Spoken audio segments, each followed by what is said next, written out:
हिंदू धर्म में होलाष्टक होली से पहले के 8 दिनों की अवधि होती है, जिसे बहुत ही अशुभ माना जाता है। इस साल होलाष्टक 7 मार्च से शुरू हो रहे हैं। इस दौरान कोई भी शुभ कार्य जैसे शादी, मुंडन, गृह प्रवेश आदि नहीं किए जाते हैं। होलाष्टक के दौरान ग्रहों की स्थिति कमजोर हो जाती है, जिससे जीवन में कई तरह की परेशानियां आ सकती हैं। इसलिए इस दौरान कुछ नियमों का पालन करना जरूरी है। इन नियमों के पालन करने से लोगों की जिंदगी में हमेशा खुशहाली बनी रह सकती है। रहती है जैसा कोई शब्द नहीं होता, सकती ही कह सकते हैं। होलाष्टक का शाब्दिक अर्थ है होली से पहले के 8 दिन। ये फागुन शुक्ल अष्टमी से लेकर फागुन पूर्णिमा तक चलती है।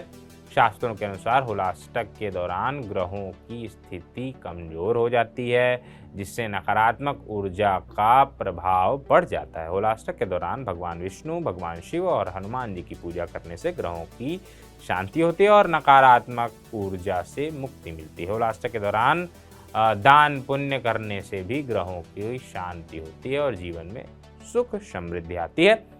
होलाष्टक में कौन कौन से काम नहीं करने चाहिए? कोई भी शुभ कार्य जैसे शादी, मुंडन, गृह प्रवेश, नामकरण आदि नहीं करना चाहिए। और नया व्यवसाय शुरू करना से भी बचना चाहिए, शुभ माना जाता है। लंबी यात्रा करने से बचना चाहिए और नकारात्मक विचारों से बचना चाहिए और सकारात्मक रहना चाहिए।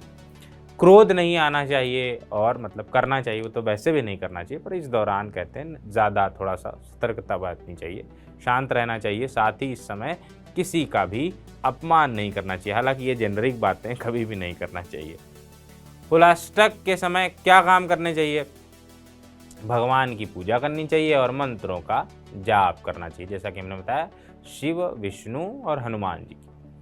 और इस दौरान गरीबों और जरूरतमंदों को दान करना शुभ माना जाता है।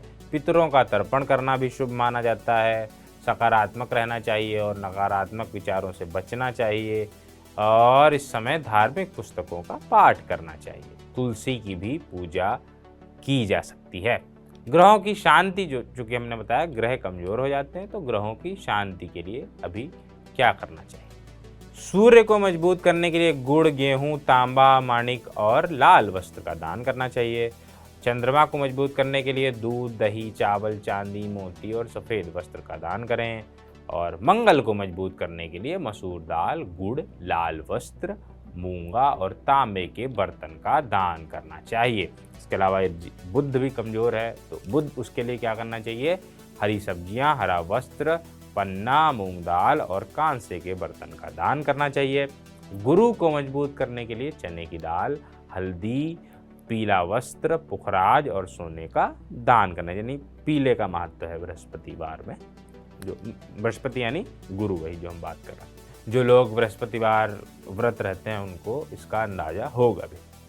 बाकी शुक्र को मजबूत करने के लिए चावल, चीनी, सफ़ेद वस्त्र, हीरा और चांदी का दान करना चाहिए। शनि को मजबूत करने के लिए काले तिल, उड़द दाल, काला वस्त्र, नीलम और लोहे के बर्तन का दान करें। राहु को मजबूत करने के लिए काले तिल, उड़द दाल, नीला वस्त्र और गोमेद का दान करें। केतु को मजबूत करने के लिए काले तिल, उड़द दाल, भूरा वस्त्र और लहसुनिया का दान करना चाहिए।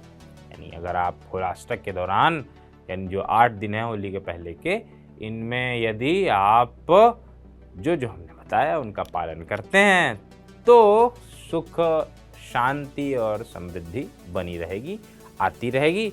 बाकी ये तो चूँकि एक्सपर्ट से जानकारी लेके हमने बताया है, कुछ हमारी इसमें एक्सपर्टीज़ नहीं है, तो वैसा मामला है। थोड़ा सा साइंटिफिक टेम्परामेंट अपनाएं और मन करे तो करें, मन करे तो नहीं करें। शुक्रिया।